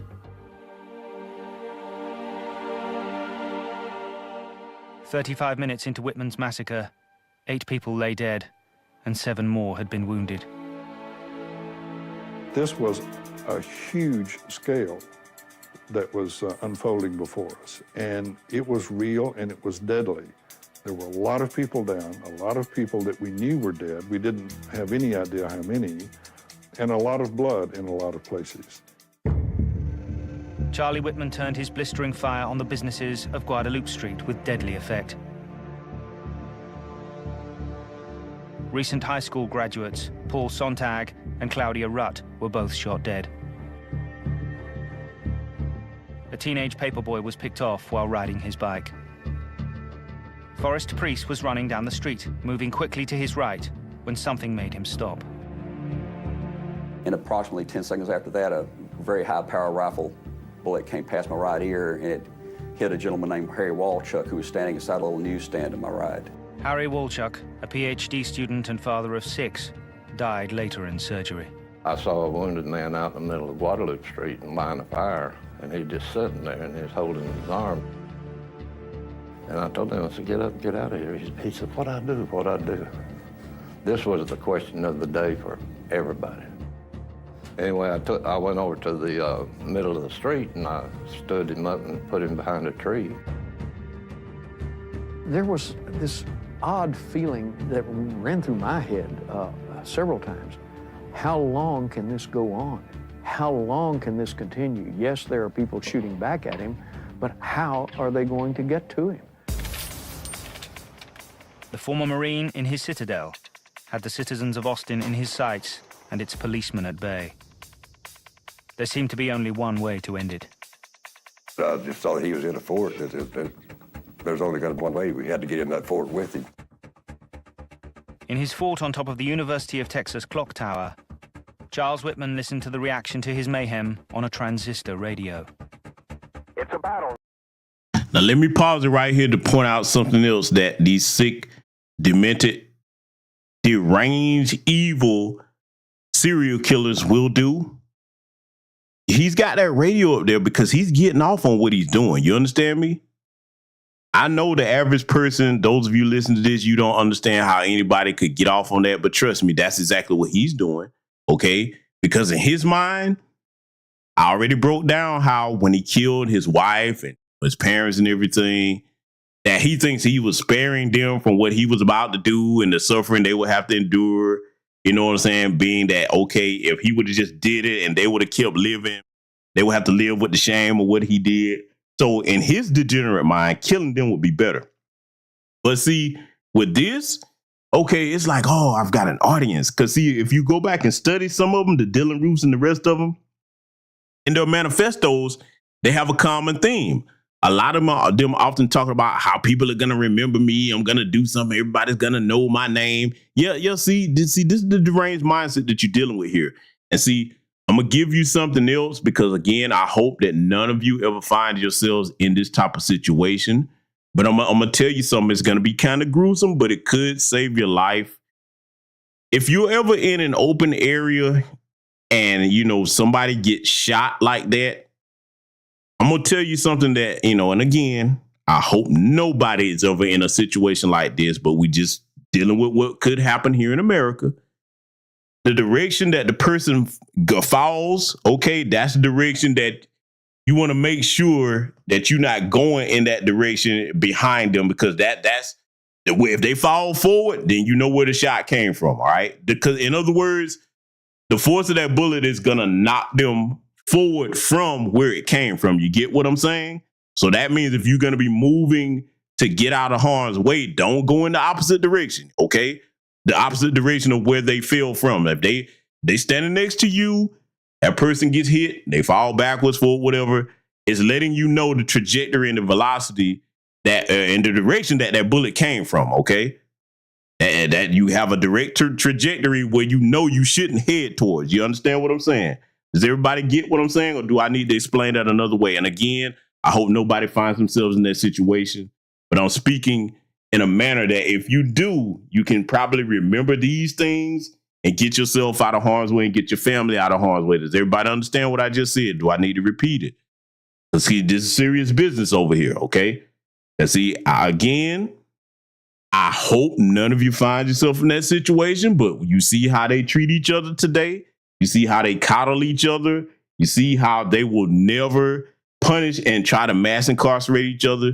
So a lot of times you need to have somebody explain certain things like this to you, or what to do if you find yourself in that situation, okay? And see, here's another thing too, I'm gonna tell you, particularly dealing with this situation, because again, this is a nightmare scenario for law enforcement or anybody to have to deal with. That high up, that well fortified, and that well built of a building. And I mean, even if you try to get up there and engage him, then you got to look at, okay, before you get in there, what kind of traps he does set to make sure that, you know what I'm saying, he can, you can't get in there with him. Now, today, you got some options to how to deal with that particular scenario, but it would have to be airborne, and it would require something like a helicopter or what have you to engage him on the same level. In other words, I'm just going to go ahead and tell you what they would do today in that type of situation. If they got advance warning, you would have like snipers on the police department. We'll call them that for sake of reference, but they would be in like a chopper, okay, trained to shoot him from the air, okay, from a distance where, he wouldn't even see it coming. So there's some options that to deal with that today. But again, just in general, that is a nightmare scenario, because see, where to fight counts for a lot. And he was trained how to do this in the military, okay? But he got out. And he was discharged as a failure. He took that to heart, and from there, and see, let me say this about that. In white supremacist America, this whole system is designed for them to fail up. However, there's certain things that they want to try to do for whatever particular reason to impress their family or society, community, whatever. If they don't succeed at it, then life just isn't worth living. They don't know how to pick themselves up, like they tell us, by the bootstraps and start over again. They start taking it out on society and everybody else. This is why they're very weak people. And this is why you've often heard me say that I don't dignify the white supremacist male by calling them a man, which all of you know what I'm about to say. Man and woman is an earned, honorable title. I'm not going to call you a man when you're this weak. It's too many of them that are weak and do things like this. This is not a sign of strength. This is cowardice and weakness, okay? You taking out your issues and your frustrations on other people that don't have nothing to do with what you got going on. No, that's the epitome of cowardice. Let's let it continue. Now, it's a battle between the sniper and the police. It started out as a one-sided affair with a man picking off targets from a good distance away. He was very militarily inclined. He had the whole program set up for himself. He was in a killing field, and he was the killer. And we found out later that he'd left a note that he was going out to kill the pigs. And he considered everybody a pig. He had shot people who were either running or moving. He was actually a better marksman with a moving target than he was with a stationary target. Whitman's marksmanship was stunning. He shot and killed Roy Schmidt, an electrician who had taken cover with some reporters 500 meters away. Let me explain something to you about, because I know a lot of you are civilians. I don't know how many of you are proficient with firearms in here, but let me explain something to you about why he was that good dealing with moving targets, shall we say. A lot of people, you would be thinking, okay, if you hadn't had any training, that if you're trying to hit a moving target, you try to put, you know what I'm saying, your sights on the target and follow it as it's moving. You could do that, but there's another technique also. If you pick the target and you got like that type of positioning that he has up there in that tower, you will point your firearm in front of the target and move towards it. You see what I'm saying? You don't put it right on it. You move towards it. So that way you aiming ahead of it and moving towards it. And as it comes into view, then you pull the trigger.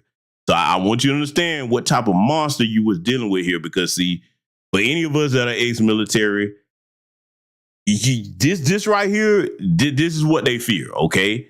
But see, they don't look at their people. They always looking at black folks. You ain't seen no group of black people go and try to pull nothing like this off. You ain't never seen it. You'd be hard-pressed to find individuals, with the exception of the DC sniper, okay? That was a one-off. Look how long it's been since anybody's ever tried to pull anything like that. And from what I understand, those were tethers, or at least one of them was a tether from what I understand. Correct me if I'm wrong with that. I know the boy was a tether. I can't remember if Muhammad, General Allen Muhammad was a tether or not, but I do know one of them was, okay? And again, look how long it's been since any black person has tried to do anything like that, because that we don't even think like that for the most part, okay? It's most of their people that do what you're seeing here, and it's continuing today. Let's get back to it. Saw pepper smoke, he fired again. The police carried only .38 caliber pistols and shotguns, none of which had the range to reach Whitman in the tower.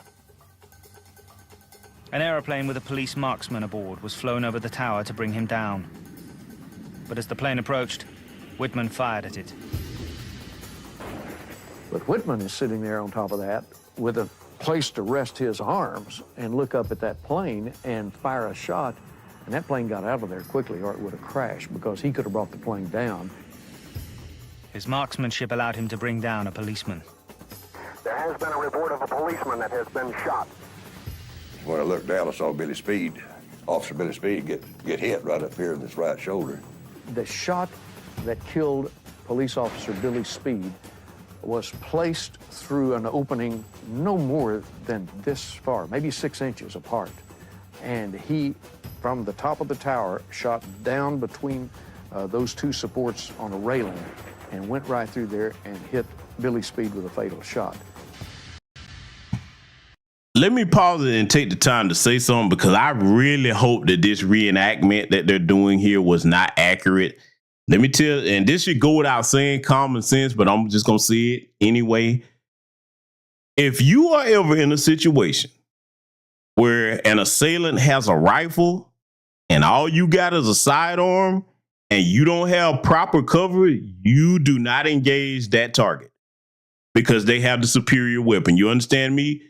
Yes, you could hit them in a vital area, but see, unfortunately, like our brother that lost his life trying to protect people, okay, Officer Aaron Salters, okay, the security officer there, when Peyton Gendron committed that Buffalo mass murder of our people, he tried to engage him with a firearm, but Peyton Gendron had body armor on, okay? You always have to assume that, all right? And see, it's not as easy as you think to get a headshot on somebody. Even well-trained people have difficulty doing that. There are some of us that can do that with moving targets from a distance, but that's not the average civilian. Okay, so I'm speaking in terms of what the average civilian is capable of. But if somebody has a rifle and all you got is a pistol, you are outmatched. If you don't believe me, for those of you that are on my Patreon, you saw the video that I posted of Officer Dinkhiller, okay? That happened in Lawrence County. If you doubt they don't write about that, go take a look at that video on my Patreon, and then you'll see the fatal mistake that he made. Because see, let me say something, right? In that situation where this was two white people, instead of him immediately saying, hey man, I'm not gonna let you go back to that truck, he kept on talking and let him go back in there and grab a firearm. He's still talking. The time for him to put him down, or at least physically try to engage him to stop him, was before he got back to that vehicle. Okay? But if you did let him get back to that vehicle, you know what Officer Dinkheller should have did to save his life? He should have immediately got in that police car, which would have gave him some cover, and hauled ass and got on that radio saying, hey, look, XYZ suspect over here at this position, I need backup. You don't stay there in that situation when somebody has an automatic assault rifle and all you guys are damn pistol. You up shit creek without a paddle, okay? That's common sense, but I just wanted to go ahead and say that. So if this reenactment is accurate, man, that makes no sense. You need the equivalent of what they're dealing with to give you a fighting chance. Let's let it continue. He was the only officer killed that day. He sort of, in some strange way, prophesied that death. An hour into Whitman's massacre, the body count stood at 11 dead and 20 wounded. Outgunned, police officers and civilians went home to retrieve their own high-powered rifles. The whole community turned out as like a militia out there. I mean, they were after this guy. They didn't know either how many were out there. Nobody knew really what it was at the top. As increasing numbers of armed civilians fired at the tower, the sniper himself was pinned down. Firepower from downstairs kept him under those walls, and his plan went amok right there. It just really stopped him. But the police were struggling. Now, what they did to attempt to stop this damn demon, that's called suppression fire, okay? That had his ass pinned down because it was so many that went and got their own firearms and started saying, hey, listen, we're going to have to deal with you one way or another. That was very smart. They should have done that immediately. See, if they would have been thinking, they would have said, hey, listen, we need all hands on deck. See, that's one of the times where if you're going to deputize the civilians, that's when you would do it. You'd be like, hey, look, he's in a fortified position. We need help.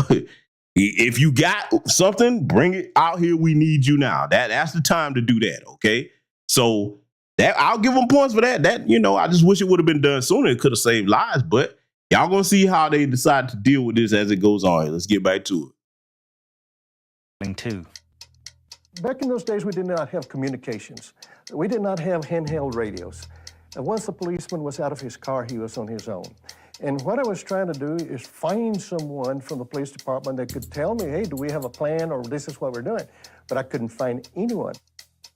Ramiro Martinez, Jerry Day, and Houston McCoy independently decided to make their way to the observation deck. Separately, they approached the tower. They ran through gunfire or dealt with death and dead bodies and blood and gunfire, and they had no idea how many people were up there. There could have been 10 snipers for all they knew. Houston McCoy made his approach through an underground maintenance tunnel. Jerry Day met a civilian named Alan Crum at the tower who insisted on being his backup. He had a rifle, and together they went up to the reception floor just below the observation deck. There they found the tourists that Whitman had shot on the stairs. And then I found 4 bodies. One of them sitting up, his legs had been shot out from under him, an 18-year-old boy. A 14-year-old boy blown to pieces by a shotgun, laying on the floor. And then the aunt. So the 18-year-old boy, I was talking to him, and he grabbed me, and he wanted my gun, and he said, I'm going up there and kill the SOB. I said, well, I'll go up there for you. Ramiro Martinez was close behind. I got on the elevator and pushed to the 27th floor. And I said a perfect act of contrition. It's a prayer that Catholics say if you are expecting to get into some danger or you may die. Meanwhile, Jerry Day descended to the 27th floor to call for backup. He heard the lift arriving and cocked his .38. The door slid open. I had my shotgun off safety and pointed right at Jerry Day. And I think I remember the other officers saying that they all had their 38s too pointed at Jerry Day, so we had Jerry Day for sure. See this right here. This is very foolish. This is very foolish. Let me explain something to you. A sidearm is a last resort in a situation like this. You don't go into this with no damn 38. You come into that with some rifles. You understand? No, man. No. Don't you ever do this. And see, this is why also, you got a lot of these people that's like, man, all I need is a pistol to protect my home. Okay. All right. You do that. Some of us believe in being thoroughly prepared with reality, what we're dealing with today. That's what I'm going to say about that. If you think a pistol is all you need to protect your home, okay, all right. I hope that work out for you. I hope you're not in a situation where there's more than one assailant with other things than a damn pistol, okay? I hope that's the situation. Because even if all of them had pistols, I'm just going to speak on common sense for a lot of the people that are so afraid to have firearms in their homes. I'm going to give you a basic scenario. Let's just say husband and wife at home. All of a sudden, for whatever reason, some knuckleheads, about 5 of them, decide to pull a home invasion. 3 o'clock in the morning, kick in your door. They done ran into this, all 5 of them. They got pistols. Which would you rather have to put down that threat? A basic shotgun or something that's an automatic rifle to allow you to hit many targets at once? Or would you rather just gamble on your little single shot pistol? Or even if you got something like a Glock. Because see, think about it. In that situation, time is of the essence, and you want to neutralize that threat as quickly as possible. Are you going to really be able to do that quickly with a pistol? Let that marinate on your mind for those of you that are so afraid of firearms. Let it continue. Point my revolver at them, and more, I smiled like I was glad to see them. Alan Crum had followed Ramiro Martinez. When I first started going up the steps by myself, before Alan Crum volunteered to come up with me, I felt very lonely. And I would have gone. I would have continued by myself. But I tell you what, that Alan Crum, when he volunteered to go with me, that was like the Rock of Gibraltar. They went up to the observation deck. Officer Martinez went outside, backed up by Houston McCoy, armed with a shotgun, and Alan Crum.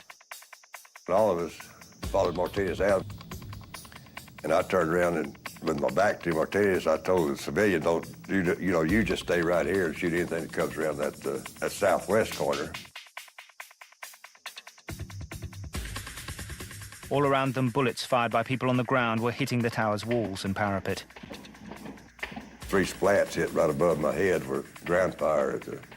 Somebody saw my head, and they didn't aim too good. Over 90 minutes, 45 people had been shot. While Alan Crum kept watch at the southwest corner, Ramiro Martinez and Houston McCoy moved toward the northeast. The nervous civilian accidentally fired his weapon. It alerted Whitman, who had taken refuge from the withering fire below the parapet on the tower's north side. He was sitting there, and when Crum fired the round, he was looking south, and Martinez and McCoy came around from the northeast side. I fired a shot at him right away. He started firing. It was tow, tow, tow, tow, tow, tow, just that quick. And I kept advancing and shooting and emptied my gun. McCoy was behind me at the time with a shotgun, and he shot him.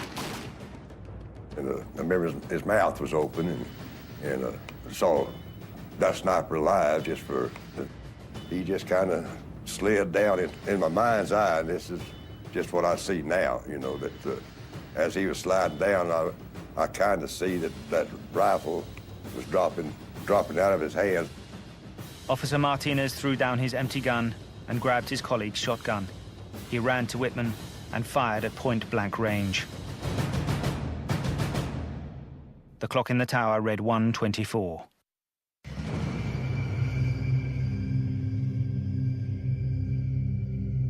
I was just being like a robot. But when I saw this dead guy, right then I became a human being again. I had fear. I could feel the heat. I could feel the strain. My adrenaline had stopped pumping. My knees just kind of buckled. My legs felt like rubber. And I said, I need to get the hell out of here. So I told Martinez, you go tell Jerry Day to call the Austin Police Department, have the Austin Police Department announce over the radios that it's all over. After that, Martinez run downstairs hollering, I got him, I got him, I got him. This is Neil Spells with a bulletin from the KTBC radio newsroom. The sniper is dead. It didn't seem like 90 minutes, it seemed like a few minutes, but then it seemed like 1,000 years. And it seemed like we were all in a war. As word spread, people gathered silently beneath the tower. From out of nowhere, it just seemed like people came pouring in from everywhere. And we went about the business then of taking the bodies down. The receptionist that had been killed on the tower, Phil Counter and I found an old army blanket. It might have even been one of Whitman's. We used that for a gurney or a stretcher and took her down in the elevator. There were literally a few thousand people there, very close. It was extremely hot. It was now extremely quiet. And there were guns everywhere. Everyone had the muzzles pointed up and, down at the street as they brought down the Gabors and later brought down Whitman. And people then began to quietly disperse and go their own way. But it was very sad in Austin that night. In the aftermath of the mass murder in Austin, some who knew Charles Whitman were shocked and amazed. He was always kidding and joking and just full of life, and I liked to be around him. Bad enough with what he did with people, but the idea of killing Kathy and his mother just seemed incomprehensible because he just cared so much about them. Charles Whitman was dead, but could there be an explanation for his butchery?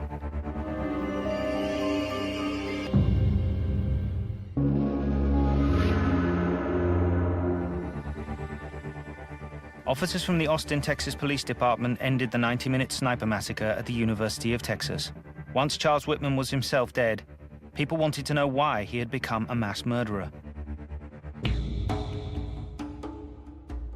Attention focused on his father, Charles Whitman Sr. I only think the factor in this is his mental strain from his actual studying. He was trying to prove a point to himself, to his family, me, and his mother. And all. Now let's deal with this, okay? Because they're like, well, why did he become a serial killer? Let's see, this is why it's important, and I'm speaking to our community, Black folks, to have healthy families, okay? Because he didn't come up in a healthy family. And see, let me say this right now, because see, this is what my father, grandfather, all my uncles have taught me. As a man, when you are the head of a family, head of a household, you're supposed to govern that household with love for your family, okay? You're supposed to protect them. They're supposed to be disciplined. They're supposed to be structured. But you must have love and compassion for your family. The minute that you start becoming a tyrant in a family where you're abusing people and you're hurting them, look at the type of monster that creates right here in their society, okay? Because look, in any society, whether you black, white, whatever, when you inflict cruelty, especially upon young developing minds, you're creating monsters, okay? That's what you're doing. So as a man, you need to have that compassion for your family. If you're not cut out for that, don't have no kids, man. You understand? Same would go for the mothers in a family, okay? Because that right there can really deal some psychological damage. You see a lot of that on these damn internet spaces now. A lot of people got mommy issues, daddy issues, etc., okay? And you see the type of monsters that it creates now.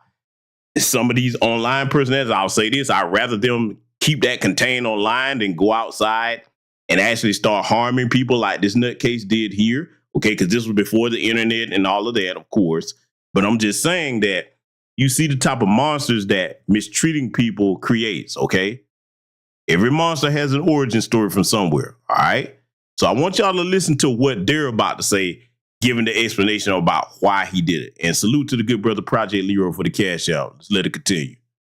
All the microphones are in his face, and he says some very, very controversial things. I love guns. I'm a fanatic about guns, and I taught my children how to use guns. He's been hunting with me ever since he was a youngster, and he has his own rifles and everything else, and I taught him the use of them as well as the value of them. The investigation led police to more weapons in the former Marine sharpshooter's home. An amazing assortment of rifles, shotguns, pistols, knives. They also found the self-regarding writings of Charles Whitman. I wonder if I will ever taste the sweet honey of success for myself and my loved ones. As I look back over my past few adult years, they seem so wasted. Will I ever accomplish anything I set forth to do? At the top of one page, he had written, "I never could make it. These thoughts are too much for me." It was dated the day of the massacre. Let's stop and deal with that right there, because see, this is an early version of a manifesto, what you're looking at here. That phrase, "I never could make it," that thought is too much for me to bear. See, this is why I refer to them as weak males and not men. Let me tell everybody, listen to the sound of my voice, and some of you goofy white supremacists, because I know you over here listening to this broadcast. Oh yeah, you getting what you asked for. I told you should have lived for so long during Black History Month. But I'm saying this to everybody, no matter where in the planet you from listening to this live or recorded. If you fail at something, okay, and you're allowed to get up, breathing that next day or what have you, that's an opportunity to start again. Success sometimes takes many attempts before you're successful at any given thing that you're trying to do. But I'm going to tell you how you will never get success. If you throw a pity party for yourself, especially as a man, and you sit down talking about what you can't do instead of looking at what you can do. See, you have to understand something. When you seek to achieve something and you want to be successful at it, you're not going to have it handed to you. But see, this is the weakness of being in a system of white supremacy where society is designed to give you things that you did not earn. As Black men, especially, we understand that, okay, you may have a plan, you may have a goal. You may set out to get that goal accomplished, but you may fall short of that goal. Now, if it's something that you're passionate about and you're determined to do it, especially depending on what your motivations are, that's not the end for you. You go back to the drawing board, you sit down and say, you know what? Let me change some things here. Maybe I need to gain some more knowledge that I don't have. Maybe I need to go and study under somebody that's doing what I'm trying to do. You keep trying to figure out how to make something work, but the one thing that you don't do is quit. Because if you do quit, you're never going to accomplish any damn thing in life. But see, a white supremacist that's been handed everything, I want y'all to pay attention to this, because this explains their behavior back then and it explains their behavior now. It's just like a spoiled child. When you give a spoiled child everything, they don't have to earn nothing. This is what happens. They don't appreciate anything, and they don't have any fortitude to deal with the world and the reality of hardships. Hardships are a part of life, okay? Nothing is going to be completely perfect in nobody's life, okay? You're going to have ups in life. You're going to have downs in life. But what you don't do is give up, and then you damn sure don't become so weak that you start taking out your failures on other people. Other people don't have nothing to do with your shortcomings. See, one of the things that my father taught me, and that it served me well up until, and it's going to serve me well for the rest of my life, man, everything worth having is worth working for, okay? And see, as Black men especially, I think all of y'all can relate to this. Watch this, right? Because see, the men should be able to relate to what I'm about to say. How many of y'all grew up and you engaged in playing something like backyard football, or a basketball game? That might be more common because some of y'all probably didn't, grow up in the South and play what we call smash mouth football with no pads, no helmets down here in your backyards. Okay, getting dirty, hitting the ground and getting right back up.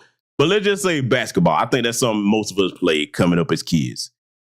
If there was somebody better than you on that basketball court, man, you know what I'm saying? You didn't just give up, you know what I'm saying? In fact, the business, you develop a friendly rivalry with that person, and you work to overcome them or to one day be on the equal footing as them, if not beat them, okay? That didn't make you give up. See, that's what healthy competition is. You be like, okay, hey, there's always somebody better, but that doesn't mean that you can't improve and be the best that you're able to be. See, they're not taught this in the dominant society. They're taught that, okay, if you don't get exactly what you want, which is how you get these damn Karens out here, okay, oh boy, that's a whole broadcast for another day. If they don't get exactly what they want, then they just throw their hands up and then they start taking that out on everybody else instead of looking at the mirror and saying, no, the shortcoming lies with the person that I'm looking at in this damn mirror. This is what makes them so damn dangerous. Their weakness. Weakness is dangerous, family. You understand me? You see an example of it here tonight. Let's get back to it. In one of his lengthy notes, Whitman asked that an autopsy be carried out. He was convinced that something was physically wrong with him. As it turned out, he was right. Pathologists discovered that he had a brain tumor. It was determined that he had a glioblastoma multiforme, which is a later stage, virulent, aggressive, malignant tumor. And they said that that tumor was adjacent and involving a structure called the amygdala. And it's here they go making excuses. Let me tell you something. You got plenty of people with tumors that don't try to go kill no damn body. You see this bullshit? See, white supremacists, I'm showing you right now why you don't have high IQs. You've got plenty of people with tumors on the brain and everywhere else. They not running around trying to kill no damn body. But see, you got to blame anything other than the deficiency and the degeneracy that he displayed. They're killing people. Oh, it's everything except for what the obvious problem is. You see what I'm talking about here, family? not uncommon for people with tumors of the amygdala to have rage episodes or rage attacks. One of the symptoms of this type of tumor is hypergraphia, an uncontrollable urge to write. I don't quite know what compels me to write this letter. I don't really understand myself these days. He felt very strongly that he just had to write. And although it may have been incriminating, he couldn't control it. He just had to put it on paper. Okay, now I'm glad that he said that, because see, I'm gonna show you where logic trumps that bullshit excuse they try to give about a damn tumor. If you're writing something down, there's no more clear example of premeditation than that, because you're thinking about what you're doing before you do it, which means that you have cognizant brain function enough to understand what you're talking about, and you're formulating a plan on how to carry it out. This is not a mental disability. This is not, oh, this tumor just made, because see, look, if what they were saying was true about this tumor made him snap and do that, it would be more similar to Tourette's. He would just be walking around trying to kill people all the time. That's not what this guy was doing. He was functional. He was not crazy, and it wasn't no damn tumor that made him do it. But see, in white supremacist society, you got to blame everything except for the problem. But I just debunked that bullshit right there. Let's let it continue. The final death toll for Charles Whitman's murderous spree is 16 dead and 32 wounded. The 16th victim, David Gunby, died in 2001 of complications from a wound inflicted on August the 1st, 1966. But the victims weren't all in Austin. Something in America changed that day. What he did changed a lot of things in this country. I think it really did take away our sense of safety in public places. I think Charles Whitman's legacy is that he left us with a sense of place that was no longer private and safe, that we always have to kind of look around a little bit. And that's a horrible legacy to have left behind.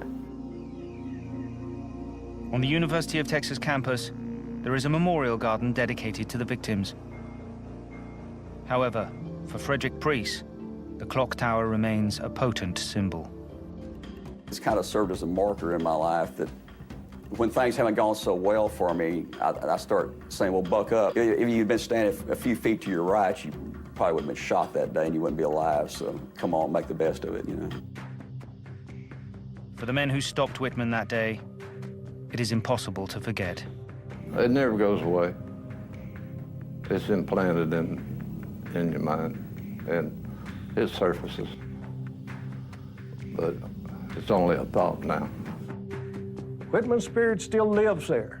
In effect, he might have gotten what he wanted. So after I'm gone, people are going to forget me, but when they go around the University of Texas Tower, they'll say Charles Whitman. So his name will live on. And that's sad to see.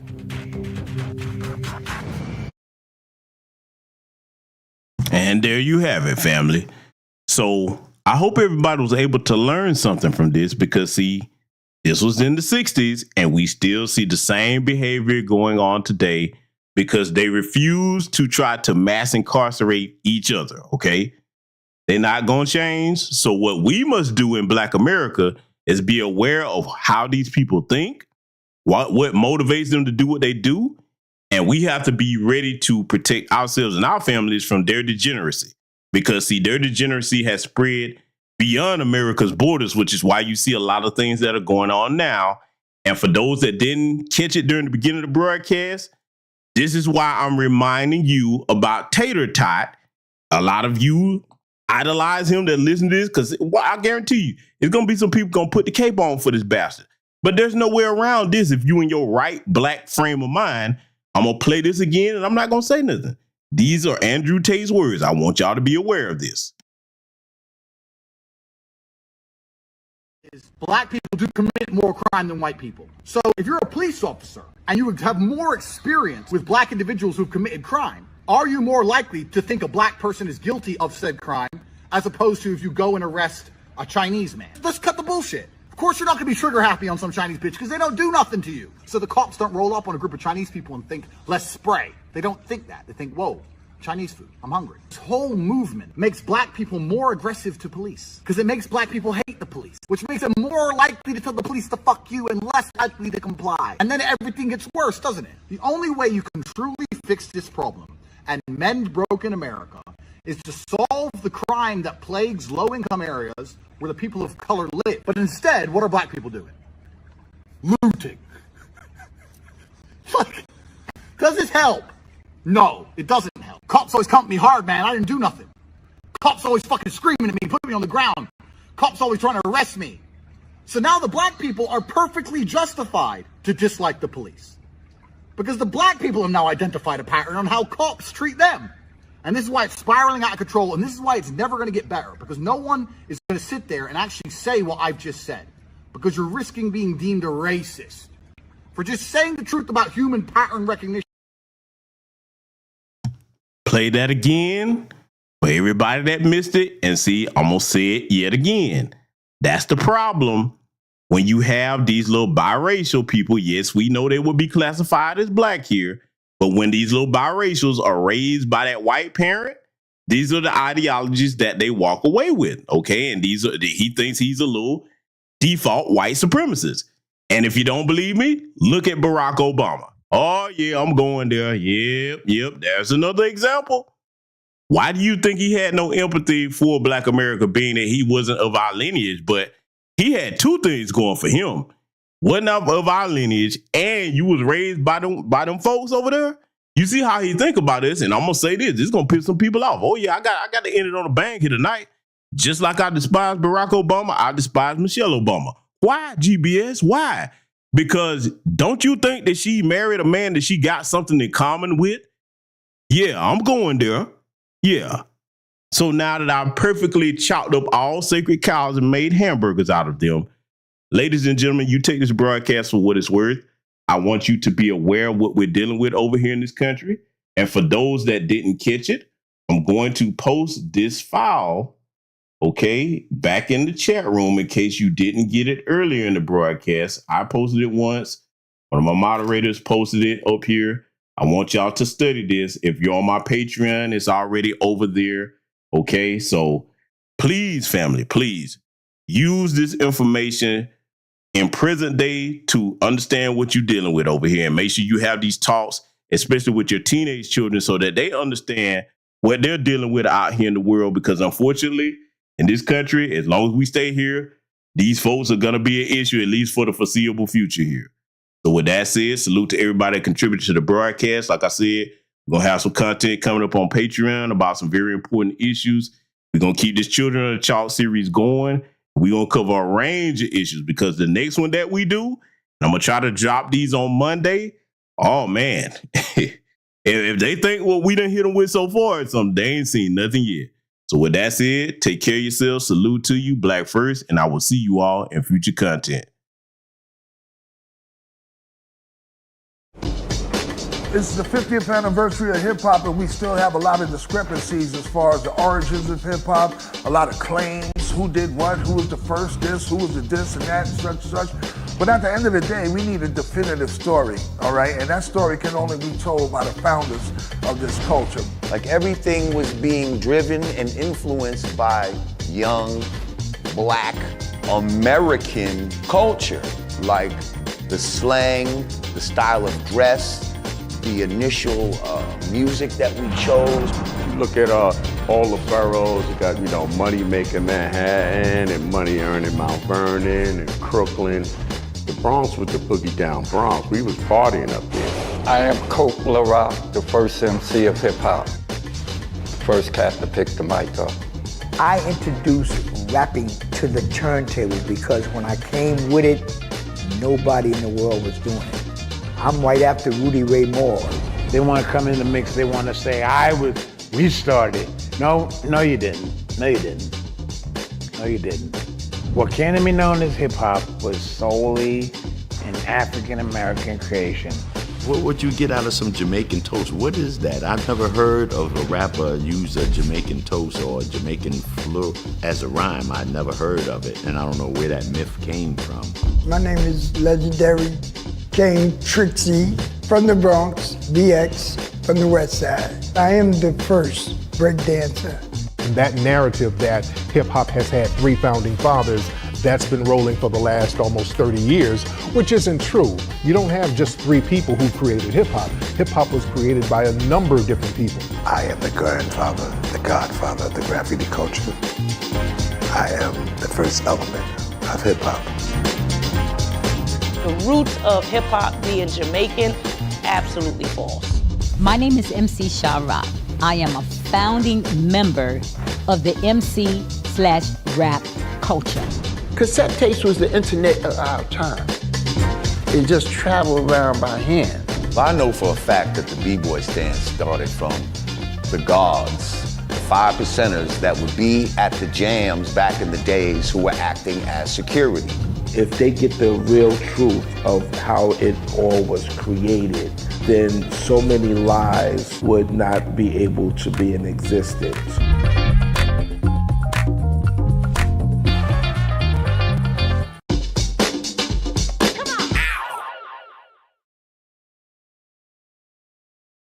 So when we talk about hip hop and what it is, it's an extension of the music and the instrumentation that our forefathers created. Check out the live stream premiere of the documentary short, It's Bigger Than Hip Hop, The Black American Family Tree, and Q&A, a fundraiser to create a series detailing music's evolution. Go to DewanB.com for streaming passes and crowdfunding.